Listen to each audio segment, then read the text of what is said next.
స్వస్తిక్ multi speciality hospital Karimnagar లో చికిత్స ఏదైనా అత్యవసర వైద్య సేవలు వెంటనే 24 అవర్స్ అందరికీ అందుబాటులో వైద్యం. Swastik multi speciality hospital Karimnagar civil hospital opposite.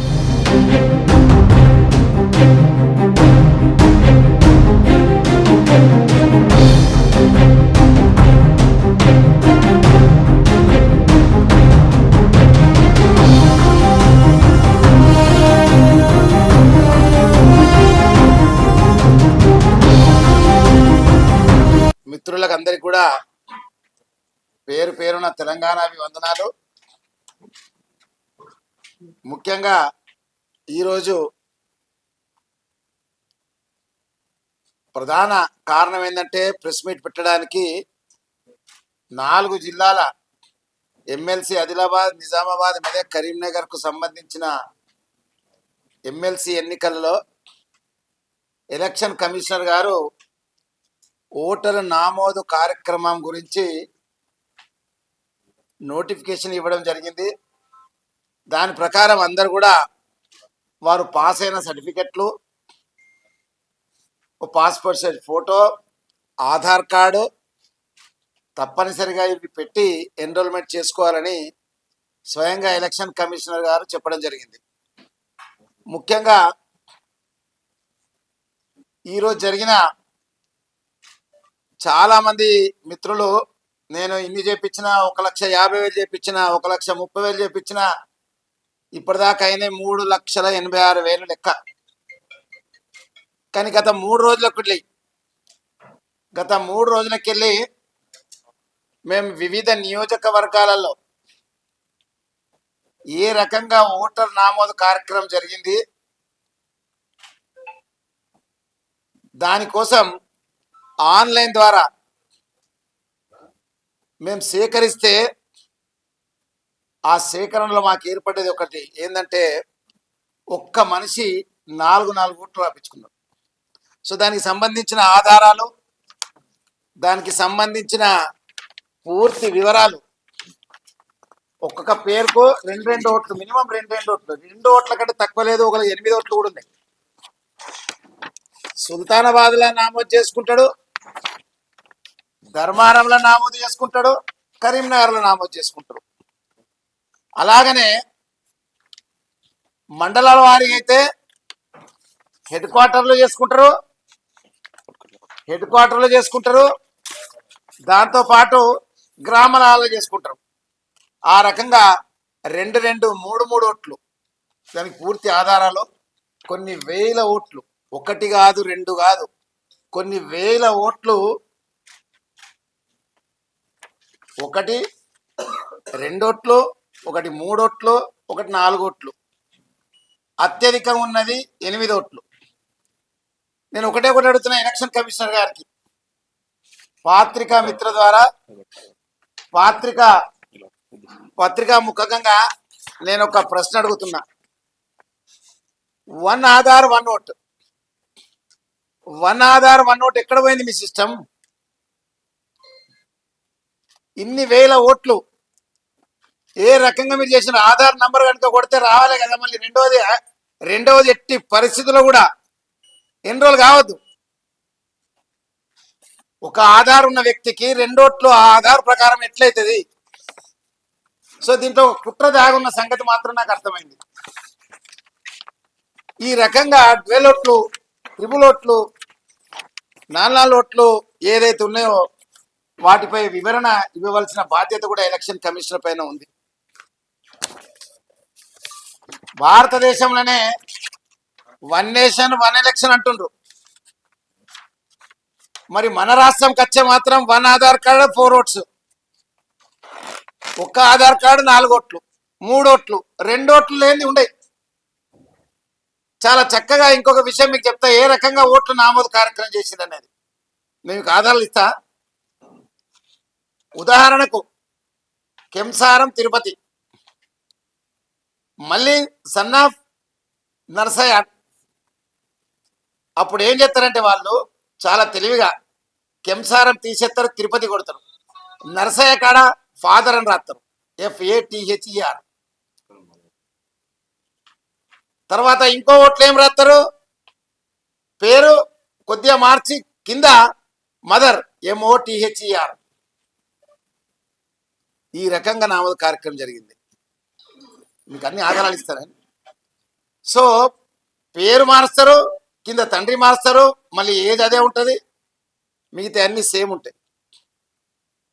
ఒకే బూత్లో మూడు ఓట్లు కూడా వచ్చినాయి. ఒకే బూత్లో సీరియల్ వైజ్ కాకుండా ఒకసారి 613, తర్వాత 618, తర్వాత 900 ఇట్లా ఈ రకంగా ఒకే బూత్లో కూడా 3 ఓట్లు వచ్చినాయి.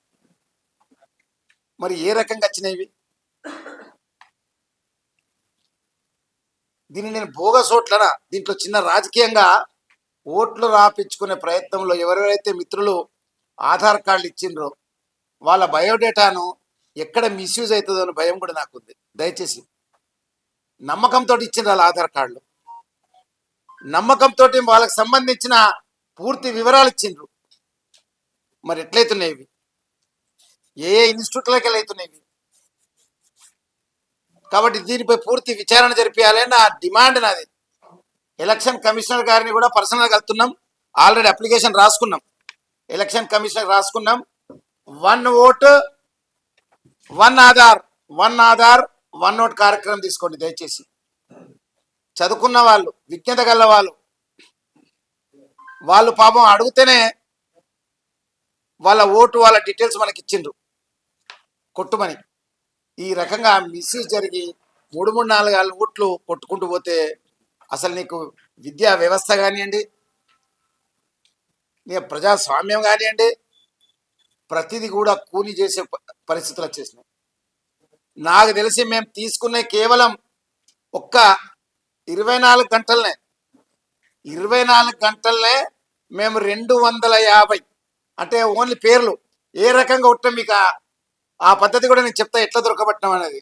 సర్వసాధారణమైన శ్రీనివాస్ పేర్లు ఎక్కువ ఉంటాయి, సర్వసాధారణంగా రవీందర్ పేర్లు ఎక్కువ ఉంటాయి, సంపత్ పేర్లు ఎక్కువ ఉంటాయి.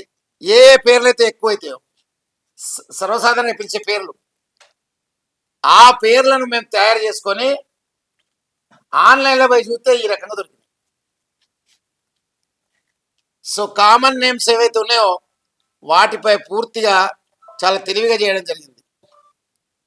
మరి ఎలక్షన్ కమిషనర్ గారు ఇంకో కొత్త సిస్టమ్, నిన్న నేను వెళ్ళి ఎలక్షన్ ఆఫీసర్ను కలవడం జరిగింది కరీంనగర్లో. ఆయన ఏమంటాడంటే, సార్ మాకు DW వస్తుంది, దాని ప్రకారం పోతుంది అన్నారు. అసలు DW అంటే ఫోటోనే చెక్ చేస్తుంది. నేను అన్న వాళ్లకు ఆధార్ నంబర్ కొట్టండి దయచేసి, ఆధార్ నంబర్ కొట్టండి. మీరు ఆధార్ నంబర్ కనుక కొడితే నాకు ఒకటే ఆధార్ ఉంటుంది, నాకు ఒకటే ఓటు వస్తుంది. నేను నిజామాబాద్లో ఎన్రోల్ చేసుకున్నా, నేను ఆదిలాబాద్లో ఎన్రోల్ చేసుకున్నా, నేను మెదక్లో ఎన్రోల్ చేసుకున్నా, కరీంనగర్ ఏం చేసినా యాక్సెప్ట్ కాదు. కానీ మీరు ఆధార్ను పరిణోగ తీసుకోకుండా ఏది పడుతుంది కొట్టేస్తే ఈరోజు కింద 1000 ఓట్లు వెళ్ళినాయి డబల్.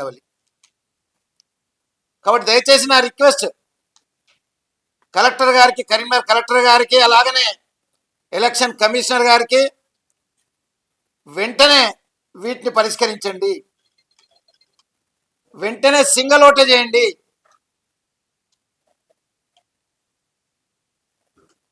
డబుల్ ఓటు ఉన్నలకు మీరు నోటీస్ ఇవ్వవలసిన అవసరం కూడా లేదు.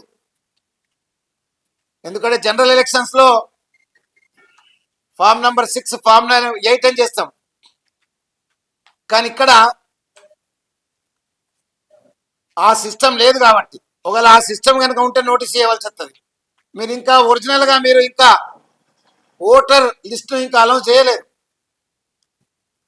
మీరు జనవరి 1 నాడు ఈ ఓటర్ లిస్ట్ అనౌన్స్ అవుతుంది కాబట్టి దానికంటే ముందే వీటిని తొలగించే ప్రయత్నం చేయండి.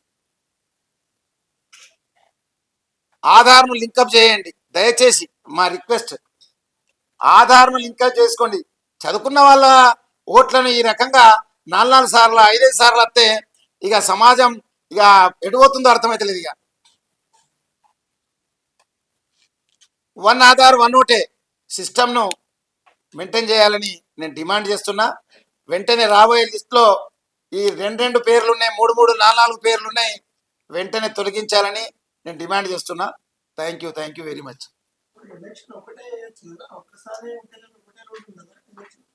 సింపుల్ అన్న, సింపుల్ స్వామి గారు. సుల్తానాబాద్లో ఒకటి ఉంటుంది, కరీంనగర్లో ఒకటి ఉంటుంది. ఎంతసేపట్లో పోయి వచ్చిన ఒకటి ఏముంటుందన్న? ఇక మీకు తెలియదు ఏముంది స్వామి అయ్యప్ప స్వామి. రెండవది, ఆధార్ కార్డు తీసుకుపోయినప్పుడు కూడా మీరు ఎలక్షన్లో చాలా సందర్భాలలో చూస్తారు సార్. సర్దార్ చేత కొంత కష్టం కానీ కెంసారం తిరుపతి కార్డు తీసుకొని మా మహేశ్వామి పోయింది అనుకోండి, లేకపోతే మా కుమరన్న పోయింది అనుకోండి, ఏం చెప్తారు? ఆధార్ పేరు ఓకే రైట్ చెప్తారు. మీకు తెలియదేమో స్వామి. సో నా రిక్వెస్ట్ ఏంటంటే 1 ఆధార్ 1 ఓటు. నీకు ఒక ఆధార్ ఉన్నప్పుడు దానికి లింక్ పెట్టు కదా, దాని లింక్ పెట్టుడు కదా, తప్పేమో దాంట్లో. నేనేమో డిమాండ్ అక్కర్రా డిమాండ్ అడుగుతాను. నేనేదో అబద్ధం చెప్తున్నట్టు కాదు. నేను కేవలం ఏమంటున్నా, ఒక విద్యావంతునికి ఒకటే ఓటు ఉండాలి కదా. ఇది గ్రాడ్యుయేట్లు పాస్ అయిన వాళ్ళు కొట్లాడే ఎలక్షన్ ఇది. డిగ్రీ సర్టిఫికేట్ ఆధార్ తీసుకున్నారు, మరి ఆధార్ ఎందుకు లింక్ నేను అదే అంటున్నా కదా, ఇప్పుడు నా డిమాండే అది సార్. నా డిమాండే అది. మేము ఆర్మూర్లో పోయినాం, ఆర్మూర్లో దొరికినాయి. మంచిర్యాల పోయినాం, మంచిర్యాల దొరికినాయి. పెద్దపల్లి టౌన్లో అక్కడికి వెళ్ళి మొదలైంది ఇది మాకు. ఇప్పుడు 3.85 lakhs లో ఎన్ని ఉంటాయి ఇప్పటికి? అంటే ఇప్పుడు మేము దొరకబట్టి ఇంకా లెక్క పెట్టలే కదా.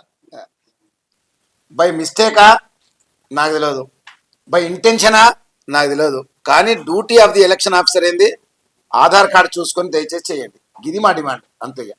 దానికి సంబంధించి నేను అబద్ధం చెప్తున్నాననే ఉద్దేశం కాకుండా మీకు కొన్ని తూచాగా కొన్ని జిరాక్స్ తీసుకొచ్చిన బాగున్నాయి. ఒకటైతే అన్ని కలిపి జిరాక్స్ తీసిన, అది అది అది ఒకటే జిరాక్స్ వచ్చింది. అది చాలా వేలు ఉన్నాయి దీంట్లో వేలు ఉన్నాయి. ఇప్పుడు ఒక్కొక్కటి పిన్ పెట్టిస్తాం మీకు, ఒక్కొక్కటి తూచాగా పిన్ పెట్టిస్తా. దాన్ని బట్టి మీరు అర్థమైపోతుంది సార్. Okay, thank you. నమోదు ద్వారా అభ్యర్థికి లాభం చేకూరుతుంది కానీ ఓటర్కి ఎలాంటి లాభం ఉండదు కదా.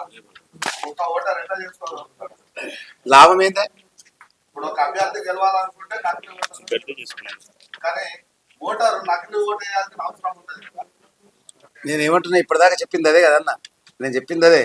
ఓటర్ లిస్ట్లా 4 ఓట్లు కనుక ఉంటే అది కరెక్టా అన్న. అది తప్పు కాబట్టి ఆధార్కు లింకప్ చేయమంటున్నా. నా డిమాండే అది కదా, మీరు చెప్పిన డిమాండే.